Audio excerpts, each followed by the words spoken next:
నమస్తే అందరికీ. నిన్న జరిగిన పిట్లం మండల కేంద్రంలో చాకలి ఐలమ్మ విగ్రహావిష్కరణలో సందర్భంగా మన జుక్కల్ ఎమ్మెల్యే తోట లక్ష్మీకాంతరావు బీఆర్ఎస్పై పలు వ్యాఖ్యలు చేశారు. రజకులను ఓట్ల కోసమే మభ్యపెట్టి ఓట్ల కోసమే వాళ్ళు ప్రయత్నించారని ఆయన విమర్శించారు.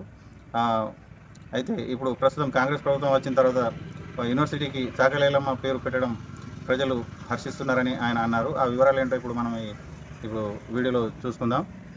చాకలి ఐలమ్మ పేరును గత బీఆర్ఎస్ ప్రభుత్వం రజక సామాజిక వర్గం యొక్క ఓట్లను దండుకోవడానికి తప్ప ఇంకా ఎలాంటి పనులు చేయలేదు. చాకలి ఐలమ్మ ఆమె పేరును ఉపయోగించుకొని రాజకీయం చేసిందే తప్ప తమ చిత్తశుద్ధిని ఎప్పుడు చూపించలేదు. అయితే మొన్నటికి మొన్న వచ్చినటువంటి రేవంత్ రెడ్డి గారు, మన ముఖ్యమంత్రి గారు, చాకలి ఐలమ్మ పేరు ఎంతో ప్రతిష్టాత్మకమైనటువంటి మహిళా యూనివర్సిటీకి చాకలి ఐలమ్మ పేరు పెట్టడం జరిగింది. నిజమైన తెలంగాణ ఉద్యమకారుల యొక్క మంచి బాగోగులు, వాళ్ళకు తగిన గౌరవము, సత్కారము కేవలము కాంగ్రెస్ పార్టీలో దొరుకుతుందనే విషయం మరొకసారి ప్రస్తుతమైందని చెప్పేసి మీకు తెలియజేస్తున్నాం.